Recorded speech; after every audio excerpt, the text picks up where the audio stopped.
தென்பாண்டி சீமையிலே தேரோடும் வீதியிலே மான் போல வந்தவனே. இப்படி ஒரு பாட்டு மரியாதைக்குரிய இசைஞானி இளையராஜா அவர்களுடைய பாட்டு நாயகனில் வந்துச்சு. யாருக்கு பொருந்ததோ இல்லையோ நம்ம ஜோசப் விஜய்க்கு பொருந்தும். ஏங்க, ஏதோ ஒருத்தர் இருக்கலாம், 2 பேர் இருக்கலாம், 4 பேர் இருக்கலாம், 10 பேர் இருக்கலாம். எல்லாரும் சேர்ந்துக்கிட்டு அவர் வந்தத்திலிருந்து அவர் கட்சி ஆரம்பிக்கிறப்ப ஆமாம் அந்த விஜயகாந்த் மாதிரி ஏதோ ஒன்று வருவார், ஒரு நாள் வருவார். ஏன் நம்ம அரசியல் வித்தகர், அரசியல் ஞானி எத்தனையோ பேர் சொன்னாங்க.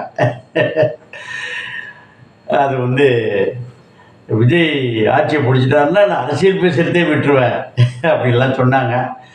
அது மூஞ்சி எங்கே வச்சா அது ஒரு சொல்கிறது தான் ஒரு ப்ரோவில் அப்படின்னு சொல்லிக்கலாம். சரி விடுங்க. இப்போ என்னங்க விஷயம், ஒரு குறிப்பிட்ட திரைப்படம் முன்பு பார்த்தது மாதிரி ஒரு நினைவு, நட்பு என்று நினைக்கிறேன்.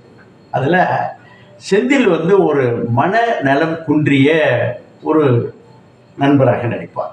ஆமாம், 25 கார் ரூபா காசு கூட 25 காசு கூட அவருக்கு 1 ரூபா கொடுத்தாலும் தெரியாது, எவ்வளோ கூட 10 காசு அதை தாண்டி திங்க் அது மாதிரி தான் நம்ம உதயநிதி என்ன பண்ணிட்டாங்கன்னா, அவர் வயசுக்கு அனுபவத்துக்கும் அது குருவித்தலையில் பணங்காய வச்ச மாதிரி. ஏன்னா இந்த வாரிசு வரணுமா, அது ராஜமாதாவுடைய அறிவுறுத்தல் பேரால் முன்னாள் முதலமைச்சர் ஓபிஎஸ் இருக்கிறாரு, ஸ்டாலின் தான் அது இல்லாமல் போச்சு. ஏன்னா ஒரு தவறை செய்யும் பொழுது தட்டி கேட்பது ஒரு பக்கம் இருந்தாலும் அது தட்டி கேட்காமல் விடுவது அதை விட பெரிய பாவம். அந்த பாவத்தை அவர் செய்ததால் அடித்து நவத்திட்டான். 5 லட்சம் கோடி ரூபாய் கடனை ஏற்றினாலும் 5 லட்சம் கோடி இவன் தடவி விட்டான்.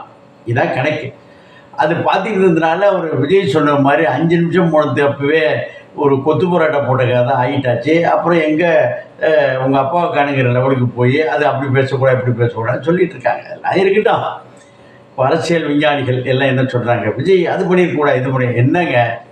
3ஆம் தேதி சிவகுமாரை பார்ப்பதற்கு யார் நம்ம டிகே சிவகுமார் இவரை பார்க்கும்பொழுது எங்கள் கர்நாடக முதலமைச்சர் பார்ப்பதற்கு இடங்கள் ஏற்பாடாகிடுச்சு, ஹெலிகாப்டர் ரெடி ஆகிடுச்சு. அவர் இன்றைக்கி நேற்றே அவருடைய நட்பு இல்லை, நீண்ட காலமாக அவருக்கு நட்பு உண்டு. டெய்லி பேசக்கூடியவங்க, மாதத்தில் ஏதோ பேசக்கூடிய பர்சன் வரும்பொழுது 2 பேரும் சேர்ந்து ஒரு முறை மூப்பனார் என்ன சொன்னார்னா, கருணாநிதி போய் அந்த கர்நாடக மாநில முதலமைச்சர்கிட்ட பேசுவார், தண்ணி தான் தரமாட்டேன்னு ஊரே கத்துறானே போராட வரான்னா மூப்பனார் சொன்னார். அது வருங்க, திறந்து விடலன்னு சொல்லிவிட்டு திறந்து விட்டா என்ன யார் போய் அளவெடுத்துட்டா போக முடியும். அது மாதிரி ஒரு திட்டம் அவர்களிடம் இருந்தது. ஏன் 3ஆம் தேதி சொன்னார்னா, அந்த ரெயின்ஃபால் டேட்டாவெல்லாம் கனெக்ட் பண்ணி வருடந்தோறும் எப்பொழுது மழை பெய்கிறது எப்போ திறக்கலாம் அப்படின்னு பண்ணி இது போனோன்னு ஒரு மிரக்குலஸாக பண்ணுங்கிற மாதிரி தான் அதோடைய கான்செப்ட். அது போய் பேசுகிறாங்க, அவங்க கத்திரி எடுக்கிறாயா, அவங்க கத்தை தான் செய்வான். அதனால் என்ன பண்ணியாச்சுன்னா போன்னு சொல்லி போனார். உடனே எல்லா கட்சியும் சேர்ந்து ஆரம்பத்தில் எங்கள் இளைய தலைவர் அன்புமணி சொன்னார் போகக்கூடாது, ஏன்னா போனால் பேர் வந்துடுமா. அது மாதிரி எல்லாருமே சேர்ந்து சொல்லிவிட்டாங்க. ஏன்னா யானைக்கு யாருன்னா குதிரைக்கு குர்ரம் தான், எல்லாருக்குமே அது எப்போதும் அந்த செம்மறி ஆடுகள் என்பது அரசியல்வாதிகள் ஒன்று போகக்கூடாது. அவர் சொன்ன மாதிரி இந்த 3ஆம் தேதி பார்த்தாக்கா மேகதாதுலேருந்து எல்லா இடத்தையும் அடித்து தண்ணி ரகலை பண்ணி வர ஆரம்பிக்கும். இந்த பிள்ளைப்பாயிடும் வச்சுக்க வந்துடும். எவ்வளோ நாள் தாங்கி முடிக்க முடியும். அது சிவகுமார் கூட போனது பயணத்தை தடை பண்ணணும் போனால் என்ன லவ்வாயா பிடிச்சிக்கிட்டா போய் கற்பாய்ச்சி போட போகிறாரு, பேசினா வரப்போகுது.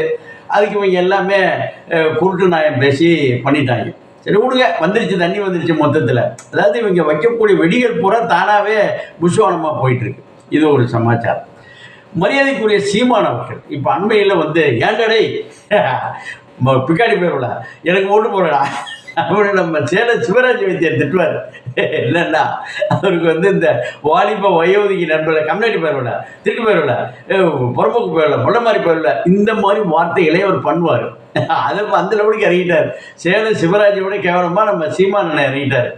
என்னாச்சு, அன்னைக்கு நீ ஜோசப் விஜய்ன்னு சொல்லவில்லை, இப்போ நீ ஓட்டுக்காக சொல்கிற, அப்புறம் அடுத்தாப்புல நீ ஏன் போய் பெரம்பூரில் நின்ன, ஏன் திருச்சி கிழக்கில் நின்ன, இதெல்லாம் விஞ்ஞான வீரச்சாமி மாதிரி கண்டுபிடிக்காத புலம்புறதுக்கு ஒரு வாய் பேசாமல் இருந்தால் பல வார்த்தைகள் சொல்கிறோம். அதுக்கு சொல்லுவோம். ஏன் பெரம்பூரில் நின்னார்னா, அவருடைய உறுப்பினர் சேர்க்கையில் லிஸ்ட்டு பார்த்தாங்க. எம்ஜிஆர் ஏன் போய் சென்னையில் போய் ஆண்டிப்பட்டில் போய் நின்னாரு, மதுரை மேற்கு கிழக்கு எல்லாம் இருக்கிறாரு. ஜெயலலிதா அம்மையா அங்கே போய் அந்த கிருஷ்ணகிரி மாவட்டத்தெல்லாம் இருக்கிறாங்க. அவருடைய கட்சி உறுப்பினர்கள் கட்சி அமைப்புகள் பலமாக இருக்கிறது செய்வார்கள் என்று ஒரு கணக்கெடுப்பார்கள். அங்கே போய் நின்னாங்க.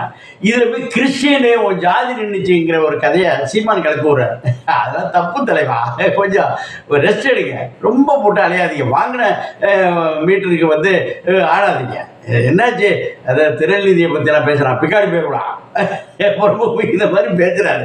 சேலம் சிவராஜ் வைத்தியரோட பேசுகிறேன். எல்லாம் சிந்தனையா, அதனால் செய்தியை ஆட்டை கட்டி பிடிச்சாரு, மாட்டை கட்டி பிடிச்சாரு, அடுத்தாப்புல மரத்தை கட்டி பிடிச்சாரு, ஒன்றும் தேரல. இருக்கிறத 8லேருந்து 4 ஆகி போய் இப்போ போகுதுங்கிறது வேற. அது ரொம்ப ஒரு பொறாமை உணர்வும் ஒரு பொச்செடுப்புன்னு சொல்லுவாங்க கிராமத்தில். அது இந்த அளவுக்கு வெளிப்பட வேண்டிய அவசியம் இல்லை. ரெண்டாவது வந்து ஏன் திருச்சியில் பின்னான்னு சொல்லிட்டோம். அப்புறம் ஜோசப் விஜய் அப்போ என்ன சொல்ல, இப்போ சொன்னேன்னா வாக்காளர் அடையாள அட்டையில் எதிலிருந்து பண்ணுவாங்க, அதனுடைய ஆதார் கார்டுலேருந்து பண்ணும். அதில் ஒரு பேர் அப்படி தான் இருக்கும். ஆதார் கார்டு எப்படி வருது, சர்டிஃபிகேட்டில் இருக்கும், சர்டிஃபிகேட்டில் அப்படி தான் இருக்கும். அடுத்தாப்புல எங்கே தேர்தலில் நிற்கிறப்போ நாமினேஷனில் அதான் ஃபைல் பண்ண முடியும். நாமினேஷனில் ஃபைல் பண்ணதான் வெற்றி பெற்றவர் கொடுக்க முடியும். அதனால ஜோசப் விஜய் இந்த ஒரு அடிப்படை நாலேஜ் கைதட்டி போடுறான். எல்லா 4 பேர் உட்காந்து கைதட்டி போடுறான். அதுக்காக இப்படியெல்லாம் வந்து பேசக்கூடாது. சீமான் நல்ல ஒரு சிந்தனையாளர்களே, படிப்பாளி பண்ணுங்க. அதாவது கூலி பேச்சு பேசுவது என்பது ஒரு நிலைப்பாடு. திடீர்னு ரஜினிகாந்த் வரக்கூடாப்பா அவர்கிட்ட போய் நிற்பீங்க. அடுத்தாப்புல பாஜக பற்றி தூத்துவீங்க, அங்கே போய் நிற்பீங்க. இப்போ வந்து அப்பா பற்றி பேச வர கருணாநிதியை பற்றி நீங்கள் பேசாத பேச்சே இல்லை. என்னாச்சு, தில்லு முள்ளு கருணாநிதி நான் இது வச்சா கூட போன வரணும். இதில் என்ன இன்னொரு மேட்டர் என்னென்னா, ஷானவாஸ் அவரது விடுதலை சிறுத்தைகள் வந்து அவருடைய பொது மக்கள் கட்சியாக ஆக்கினதுக்கு அவர் மிகப்பெரிய பங்கு உண்டுன்னு அவரே ஆள் வச்சு சொல்ல வச்சுக்கிறார். நாகப்பட்டினத்தில் கொண்டு போயிட்டாங்க. நாகப்பட்டினத்தில் கொண்டு போய் ஒரு திமுக மாவட்ட செயலாளரோட மிக அதிகப்படியான மாவட்ட செயலாளர் இயங்கினார். திருமாவளவுடைய கட்சிக்காரருடைய கொடியை 60வது விழா பிறந்த நாளுக்கு வைக்கிறாங்க. அதே அவங்க ஆளுங்கட்சி சப்போர்ட்டுக்கு எடுக்கிறார், தவிர்க்க முடியல. இவர் போய் இன்னைக்கு வந்து விஜய் வந்து இவரு கூட சேர்ந்து வாங்கின கூலி வந்து, நான் என்ன சொல்கிறேன், ஆளுங்கட்சி தான் நீங்கள் வாங்கி போட்ட சொத்துக்களையும் நீங்கள் வாங்கி போட்ட மற்ற நிலப்புலன்களையும் கட்டின வீடுகளை கணக்கெடுத்து அசிங்கமாக போகும். அது விடுதலை சிறுத்தை என்ற அந்த ஏழை எளிய மக்களுடைய உழைப்புனால தான் உங்களுக்கு அந்த சீட்டு கிடச்சிது. நீங்கள் திமுக கூட நட்புறவு நல்லுறவாக இருக்கிறதுனால அது பேசுகிறதுனால ஒரு தனி மீடியா இதே ஏற்பாடு பண்ணி நேர்காணலை ஏற்பாடு பண்ணி அதை சொல்கிறீங்க. விஜய் வந்து இதை செய்கிறாரு, கூட்டணி கட்சியில் இருக்கிறீங்க, இஷ்டமில்லையே போய் அந்தாண்ட இந்த இன்னொரு ஆள் இருந்தாலும் இங்கே இந்த பனையூர் பாபுன்னு ஒரு ஆள் இருந்தால அந்த அளவுக்கு சேர்ந்தா இப்போ என்ன அப்படி தூக்கி நடுவில் இப்போ ஓபிஎஸ் வந்து 2வது பொசிஷன் இருந்துச்சுதீங்க, இங்கே போகணும் எத்தனை பொசிஷன் கொடுத்தாங்க. அதனால் வந்து அங்கே உங்களை வைக்க வேண்டிய இடத்துல தான் வைப்பாங்க. இங்கே நொட்டன்னா எப்படி, அன்னைக்கு வந்து ஸ்டாலினோட பேச்சை கேட்டு என்ன பண்ணீங்க, மரியாதைக்குரிய திருமாவளவன் அவர்கள் அவர் 3 சீட்டு எம்பி சீட்டுக்கு ஜெனரல் தொகுதி கட்டணும் மாட்டேன்னு சொன்னீங்க. அவர் வந்து கட்சியை விட்டே எடுக்கணும்னு இந்த நவாஸ்களும் எஸ்எஸ் பாலாஜிகளும் அங்கே இருந்த ரவிக்குமார்களும் அப்புறம் ஒரு சிந்தனை செல்வன்களும் பொறாமை உணர்வுல பட்டோன்னே அட விடுங்கப்பா உங்கள் லெவல் அவ்வளோதான் அப்படின்னு கிளம்பி போனார். இன்றைக்கி வந்து 2வது ஸ்தானம் 3வது ஸ்தானம் இன்னும் உயர்ந்த இடத்துல போய் இருக்கிறாரு. அன்னைக்கு வந்து கூட்டணிக்கு வந்து உங்களை முதலமைச்சராக ரொம்ப சவலைப்பட்டுட்டீங்க. உங்களை முதலமைச்சராக இருந்து எடப்பாடி ஒத்துவாரா? அப்புறம் போய் 2 நாள் வந்து நாங்கள் மார்க்சிஸ்ட் கம்யூனிஸ்டுகள் செய்கிறது சொல்கிறேன்னு சொல்லி 24 மணி நேரம் சாவடிச்சு அங்கே போய் உட்காந்துட்டு நாங்கள் நிபந்தனை வன்னியரசு என்ற உங்கள் காலடியிலேயே கடந்தவர். அவருக்கு ஒரு முறையான ஒரு அமைப்பு வழங்கப்படாமல் இன்றைக்கி வந்து எல்லோராலையும் பாராட்டக்கூடிய அளவுக்கு இன்றைக்கி சூப்பர் ஸ்டார் ரஜினிகாந்த் அவர்கள் கூப்பிட்டு பேசுகிறார். இது வந்து எல்லாருக்கும் ஒரு ஏற்படக்கூடிய ஒரு பொறாமை உணர்வு தான். அதோடைய மறுவடிவமாக ஷானவாஸ் கொண்டு அவரை கட்சியை விட்டு விளக்குங்க. அவருனால உங்கள் கட்சி இல்லை, அவர் உங்கள் கட்சியில் சேர்ந்ததுனால இல்லை. இது குறுங்குசாலை ஓட்டிக்கிட்டு அப்புறம் இடக்குத்து வழக்குத்து குத்துறது அது மாதிரி. இன்னொரு பெரிய குடும்பம் என்னென்னா, கம்யூனிஸ்டுகளை கம்யூனிட்டி குடும்பத்தை கடன் வாங்கி கிடைக்குதுன்னு சொல்லுவாங்க. அதுபோல தான் கருணாநிதியும் சரி டிஎம்கே கம்யூனிஸ்டுகளை ஒழிக்கிறதுனே பண்ணாங்க. இன்றைக்கி இருக்க நல்லக்கண்ணுடைய சிலையை போய் திறக்கிறாங்களாம். அதுக்கு போய் வீரபாண்டியனை கூப்பிட்றோம், ஐயோ எல்லாம் ஒன்று ஓடிவிட்டா வீரபாண்டியன் போனதுக்கு மரியாதை நிமித்த 4 வார்த்தை பேசினாக்கா அதை உடனே 2 கட்டிங் போட்டுட்டு கிடக்குறீங்க. வேலை தெளிவா அவரை தோக்கடிச்சதுக்கு நீங்கள் தாங்க காரணம். கோயம்புத்தூரில் போய் அவர் சிபி ராதாகிருஷ்ணன் ஏற்றினப்போ அவர் தோக்கடிச்சது யார்? கண்ணாடி தான் போய் பிரச்சாரம் பண்ணீங்க.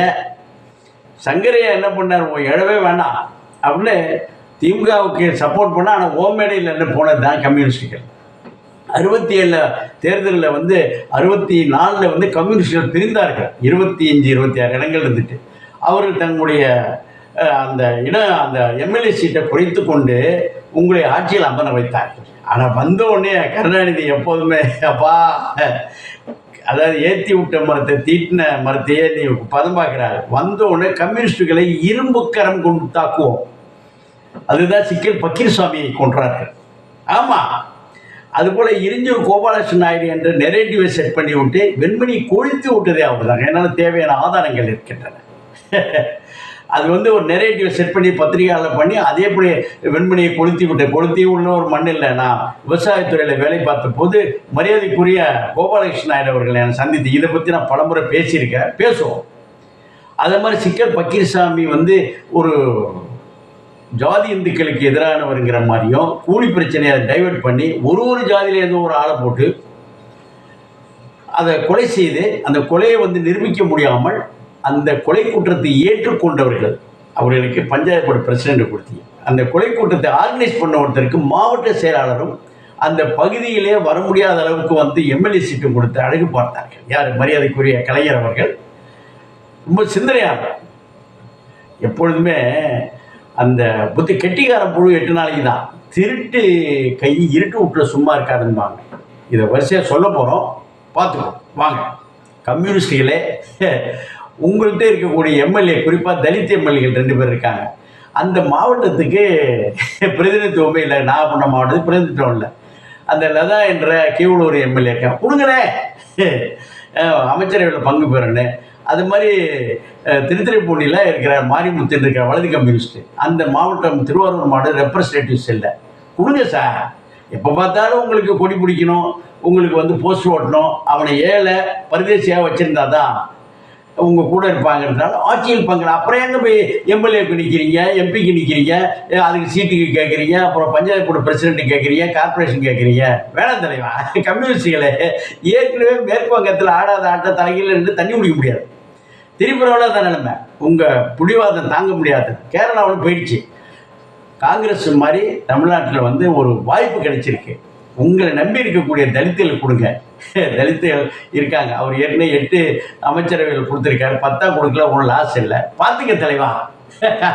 கம்யூனிஸ்டுகள் பார்க்கணும். சும்மா அந்த வீம்புக்கு அந்த கல்லு பிள்ளையாரை முட்டிட்டு பல்லு உடையிற மாதிரி வேணாம். வாழ்த்துக்கள்.